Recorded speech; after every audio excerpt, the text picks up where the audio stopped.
ಈಗ ಇವತ್ತು ನಾವು ಗಾರ್ಲಿಕ್ ಚಿಕನ್ ಮಾಡುವ. ಗಾರ್ಲಿಕ್ ಚಿಕನ್ಗೆ ಮುಖ್ಯವಾಗಿ ಬೇಕಾದ್ದು ಗಾರ್ಲಿಕ್. ಅದನ್ನು ನಾವು ಸಣ್ಣದಾಗಿ ಜಜ್ಜಿ ಇಟ್ಟುಕೊಳ್ಬೇಕು. ಮತ್ತು ಆನಿಯನ್, ಮತ್ತು ಇದು ಜಿಂಜರ್ ಪೇಸ್ಟ್, ಮೆತ್ತಿ, ಉಪ್ಪು, ಅರಸಿನ, ಕಾರ್ನ್ಫ್ಲವರ್, ಟೊಮೆಟೊ, ಬೇವು ಸೊಪ್ಪು, ಲಿಂಬೆ ಮತ್ತು ಚಿಕನ್ ಮತ್ತು ಚಿಲ್ಲಿ ಸಾಸ್, ಸೋಯಾ ಸಾಸ್ ಮತ್ತು ಎಣ್ಣೆ. ಅದಕ್ಕೆ ನಾವು ಇಲ್ಲಿ ಕುಕ್ಕರ್ ಇದು ಬಾಣಲೆ ಇಟ್ಕೊಳ್ಬೇಕು.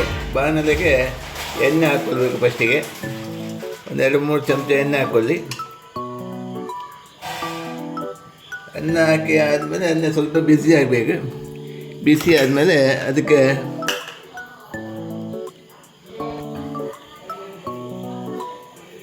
ಮೆತ್ತೆ ಸ್ವಲ್ಪ ಸಾಕು. ಆಮೇಲೆ ಅದು ಸ್ವಲ್ಪ ಒಲಿದಾದ್ಮೇಲೆ ಅದಕ್ಕೆ ಸ್ವಲ್ಪ ಬೇವು ಸೊಪ್ಪು ಹಾಕೋಣ. ಕರಿಬೇವು ಸೊಪ್ಪು,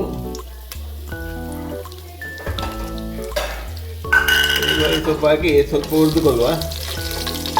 ಕರಿಬೇವು ಸೊಪ್ಪು ಹುರಿದಾದ್ಮೇಲೆ ಅದಕ್ಕೆ ನಾವು ಜಜ್ಜಿ ಇಟ್ಟುಕೊಂಡಂಥ ಬೆಳ್ಳುಳ್ಳಿಯನ್ನು ಹಾಕಿಕೊಳ್ಳುವ.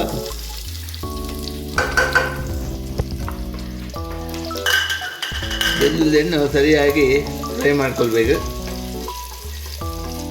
ಬೆಳ್ಳುಳ್ಳಿ ಸರಿಯಾಗಿ ಫ್ರೈ ಆಗದಿದ್ದರೆ ಅದು ಹಸಿ ಹಸಿ ಸಿಗ್ತದೆ ನಮಗೆ. ಅದು ಅಷ್ಟು ಉತ್ತಮವಾಗಿ ಕಾಣುವುದಿಲ್ಲ.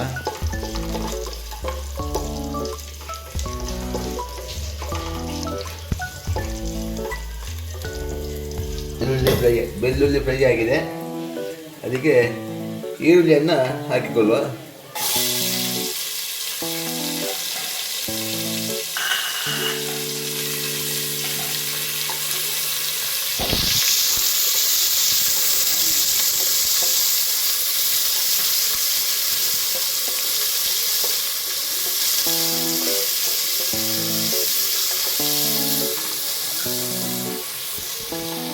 ಈರುಳ್ಳಿ ಚೆನ್ನಾಗಿ ಫ್ರೈ ಆಗಬೇಕು.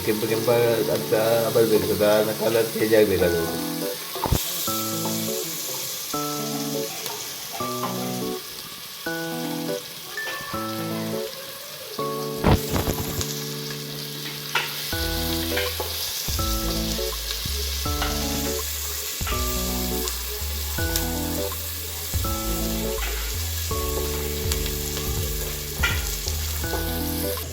ಈಗ ಜಿಂಜರ್ ಪೇಸ್ಟ್,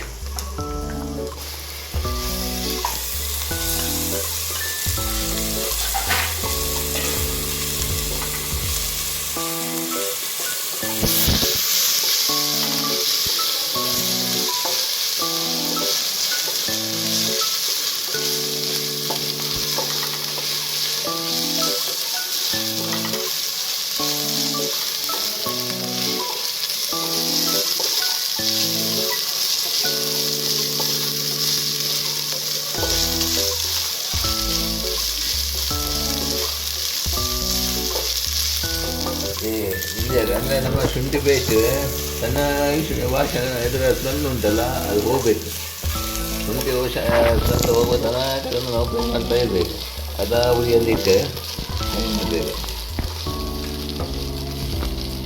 ಅದಕ್ಕೆ ಟೊಮೆಟೊ ಹಾಕೋಲ್ವಾ.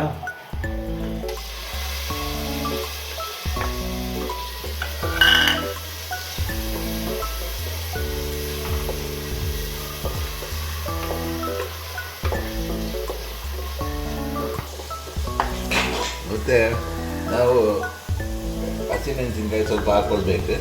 ಸ್ವಲ್ಪ ಖಾರ ಬೇಕಲ್ಲ, ಚಿಲ್ಲಿಯಿಂದ ಸ್ವಲ್ಪ ಖಾರ ಬರಬೇಕು. ಖಾರ ಬರೋಕ್ಕೆ ನಾವು ಮೆಣಸಿನ ಪುಡಿ ಮತ್ತು ಇದು ಹಸಿಮೆಣಸಿನ್ಕಾಯಿ ಹಾಕ್ಕೊಳ್ಬೇಕು.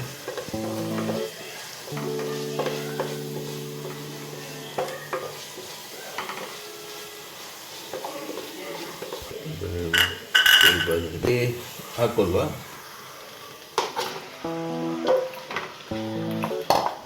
ಸ್ವಲ್ಪ ಅರಸಿನ ಮತ್ತು ಉಪ್ಪು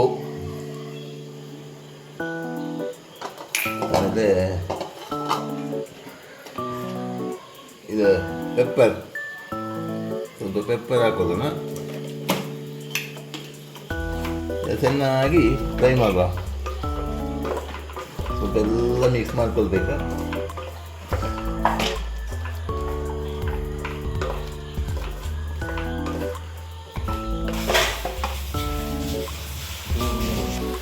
ಸ್ವಲ್ಪ ನೀರು ಹಾಕೊಳ್ಳುವ ಇದಕ್ಕೆ, ಒಂದು 15 ವರ್ಷದಷ್ಟು ನೀರು ಹಾಕ್ಕೊಂಡು ಚೆನ್ನಾಗಿ ಬೇಯಿಸಬೇಕಾದ್ರೆ. ಈಗ ಇದರಲ್ಲಿ ಇದು ಚೆನ್ನಾಗಿ ಬೇಯಬೇಕು. ಸ್ವಲ್ಪ ನಾವು ಇದಕ್ಕೆ ಮುಚ್ಚಳ ಇಟ್ಟು ಇದನ್ನು ಬೇಯಿಸುವ.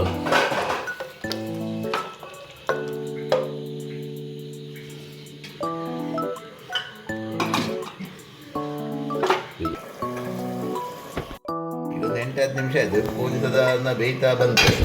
ಎಲ್ಲ ನೀರು ಬಿಟ್ಟಿದೆ ನೋಡಿ, ಇದು ಕೋಳಿ ಎಲ್ಲ ನೀರು ಬಿಟ್ಟಿದೆ. ಸ್ವಲ್ಪ ನೀರು ಕೂಡ ಹಾಕಿದ್ವಿ ಬೇಯಲಿಕ್ಕೆ ತಕ್ಕ. ಈಗ ನೀರು ಬಿಟ್ಟಿದೆ ಸ್ವಲ್ಪ ಕೋಳಿ. ಈಗ ನಾವು ಇದಕ್ಕೆ ಆದಮೇಲೆ ಇದಕ್ಕೆ ನಾವು ಸ್ವಲ್ಪ ಖಾರ ನಿಮಗೆ ಬೇಕಾದಲ್ಲಿ ಸ್ವಲ್ಪ ಮಿರ್ಚಿ ಪೌಡರ್ ಹಾಕ್ಕೊಳ್ಬೇಕು. ಇದೇ ಖಾರ ಜಾಸ್ತಿ ಬೇಕಾಗಿ ಇಲ್ಲದೆ ಹಾಕೊಳ್ಳೋ ಅಗತ್ಯ ಇಲ್ಲ. ಹಸಿಮೆಣಸಿನಕಾಯಿ ಹಾಕಿದೆ, ಖಾರ ಬೇಕಾದರೆ ಸ್ವಲ್ಪ ಮೆಣಸಿನಲ್ಲಿ ಹಾಕೊಳ್ಳುವ.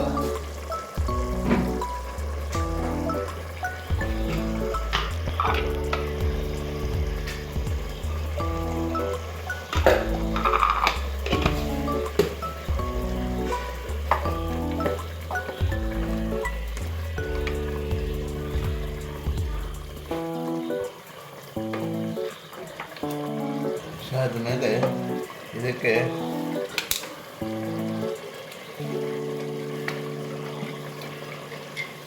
ಸ್ವಲ್ಪ ಟೊಮೆಟೊ ಸಾಸು,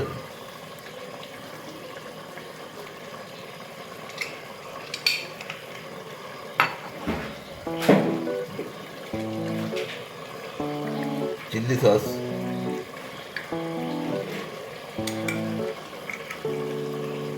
ಹಾಕಿ ಚೆನ್ನಾಗಿ ಸಲ ಮಗಿಸ್ಕೊಡುವ.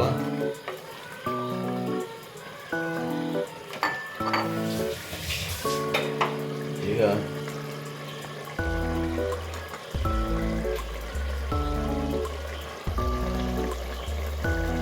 ಚಿಕನ್ ಮಸಾಲ,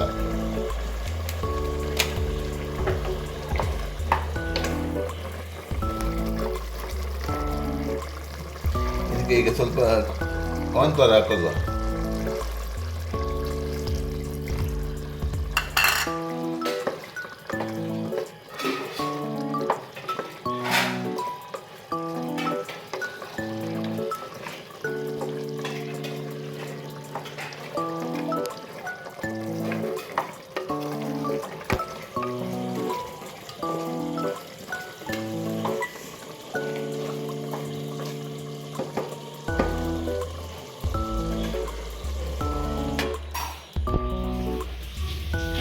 ಸ್ವಲ್ಪ ಒಂದು ಅರ್ಧ ಲಿಂಬೆ ಇದಕ್ಕೆ ಹಾಕ್ಬೇಕು ನಾವು.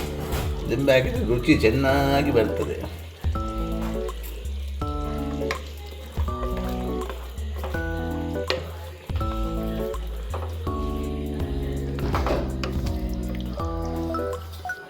ನಾನು ಒಂದೊಮ್ಮೆ ಟ್ರೈ ಮಾಡಲಿಲ್ಲ.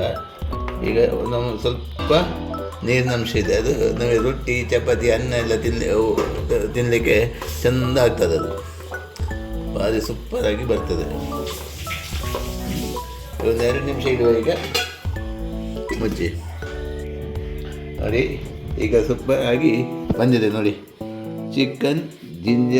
ಚಿಕನ್ ಗಾರ್ಲಿಕ್ ಗ್ರೇವಿ ಎಷ್ಟು ಚೆನ್ನಾಗಿ ಬಂದಿದೆ. ಅನ್ನದ ಜೊತೆ, ಚಪಾತಿ ಜೊತೆ, ಪರೋಟ ಜೊತೆ ಭಾರಿ ಸೂಪರ್ ಆಗ್ತದೆ ತಿನ್ನಲಿಕ್ಕೆ.